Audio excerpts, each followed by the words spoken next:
일리아스 제17권에서는 파트로클로스의 시신을 지키기 위한 메넬라오스의 투혼을 볼 수 있습니다. 파트로클로스가 헥토르에 의해 쓰러지자 그리스 용장 메넬라오스는 파트로클로스의 시신의 주위를 돌며 시신을 지키고 있습니다. 한편 트로이 명궁 판토호스의 아들 에우포르보스도 메넬라오스를 위협하며 파트로클로스의 시신에 욕심을 내고 있습니다. 두 전사는 서로를 말로 위협하며 창을 겨누었는데 판토호스 아들 에우포르보스의 창은 메넬라오스의 방패에 맞아 실패했지만 메넬라오스는 판토호스 아들의 목을 찔러 쓰러뜨립니다. 메넬라오스는 트로이 전사 에우포르보스의 무구를 쉽게 벗길 수 있었으나 아폴론이 키코네스족의 멘테스의 모습을 하고 헥토르를 부추겨 헥토르가 트로이 전사들과 함께 메넬라오스에게 달려들었기 때문에 에우포르보스의 무구는 물론이고 파트로클로스의 시신마저 놔두고 달아나게 됩니다. 후퇴하던 메넬라오스는 그리스 용장인 크나이아스를 발견하고 헥토르가 파트로클로스의 무구들을 벗겨갔지만 시신이라도 찾아오자고 말합니다. 메넬라오스로서는 파트로클로스의 시신에 집중할 수밖에 없었을 것입니다.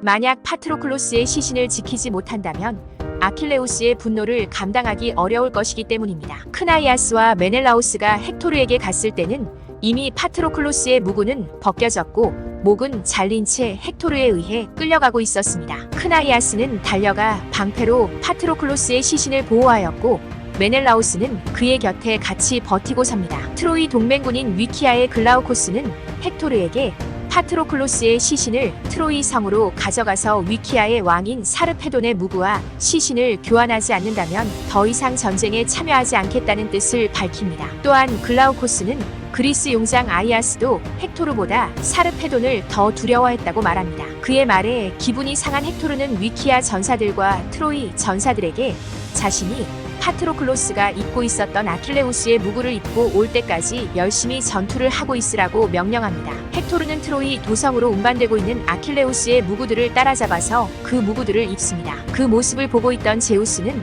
헥토르의 죽음이 임박했음을 암시하면서 그에 대한 보상으로 전쟁의 신 아레스가 그의 몸에 들어가 투지를 불사르게 합니다. 헥토르는 전사들에게 파트로클로스의 시신을 끌어오는 전사에게는 자신의 전리품의 반을 준다고 내걸어 전사들의 사기를 올립니다. 아이아스는 메넬라오스와 둘만으로서는 역부족이라 생각하여 메넬라오스에게 다른 지휘자들을 불러보라고 말합니다. 메넬라오스가 큰 소리로 지휘자들을 부르자 작은 아이아스, 이도메네우스, 메리오네스와 다른 전사들도 같이 전투에 참여합니다. 제우스는 파트로클로스가 갯대의 먹이가 되는 것을 원치 않고 있습니다. 처음에는 트로이 전사들이 우세했으나 그리스 용장 크나이아스가 트로이 전사들을 쫓아냅니다. 이때 트로이 전사 히포토오스가 파트로클로스의 복사뼈 옆 힘줄을 가죽끈으로 묶은 후 그의 발을 잡고 끌고 갑니다. 그러나 크나이아스가 히포토오스의 투구를 억센 손으로 치자 그는 곧 죽음을 맞이합니다. 이번에는 헥토르가 크나이아스에게 창을 던졌으나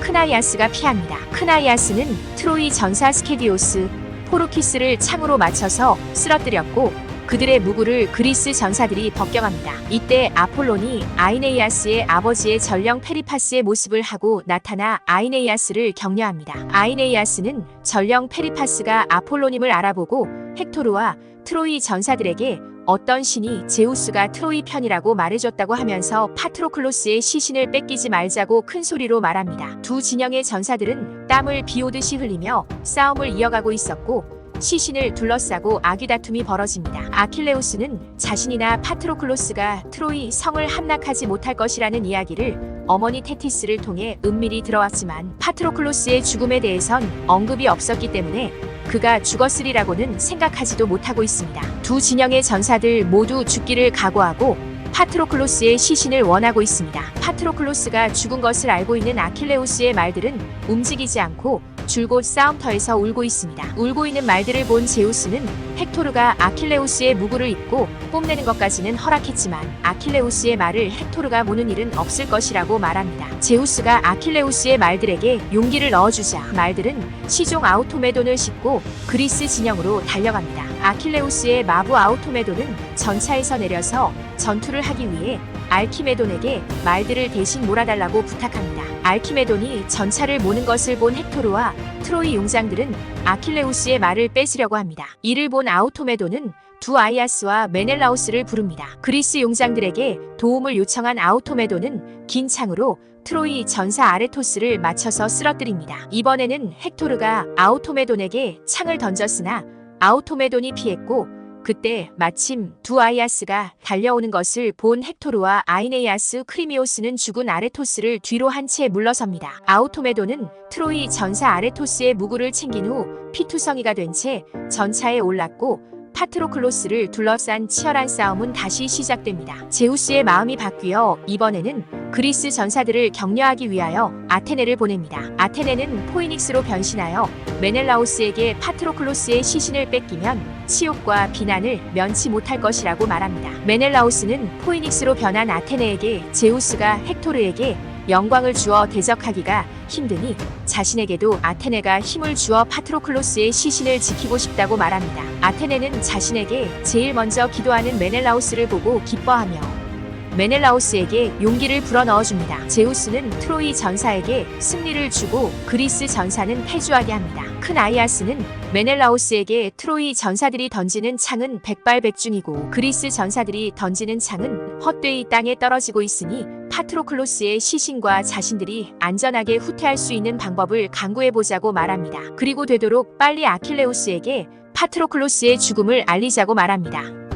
아이아스가 안개에 쌓여 시야가 가려져 있어 전사들을 제대로 찾을 수가 없어서 제우스에게 기도를 하자 제우스는 기도를 들어주어 안개를 흩어버립니다. 아이아스는 메넬라오스에게 안틸로코스를 찾아 아킬레우스에게 파트로클로스의 죽음을 알리게 하라고 말합니다. 메넬라오스는 파트로클로스의 시신을 뺏길까봐 걱정되어 두 아이아스와 메리오네스에게 파트로클로스의 시신을 잘 지킬 것을 신신당부하고 안틸로코스를 찾으러 갑니다. 메넬라오스로부터 파트로클로스의 죽음을 전해들은 안틸로코스는 두 눈에 눈물이 가득 고이고 목이 메입니다. 안틸로코스는 아킬레우스에게 슬픈 소식을 알리러 떠납니다. 메넬라오스는 안틸로코스가 빠진 자리를 대신해서 그리스 전사 트라시메데스를 보내고 자신은 파트로클로스의 시신이 있는 쪽으로 달려갑니다. 메넬라오스가 도착하자 큰 아이아스는 메넬라오스와 메리오네스에게 파트로클로스의 시신을 어깨에 떠매고 싸움터 밖으로 실어내면 자신과 작은 아이아스가 헥토르와 맞서 싸우겠다고 제안합니다. 파트로클로스의 시신이 땅에서 번쩍 들어올려지자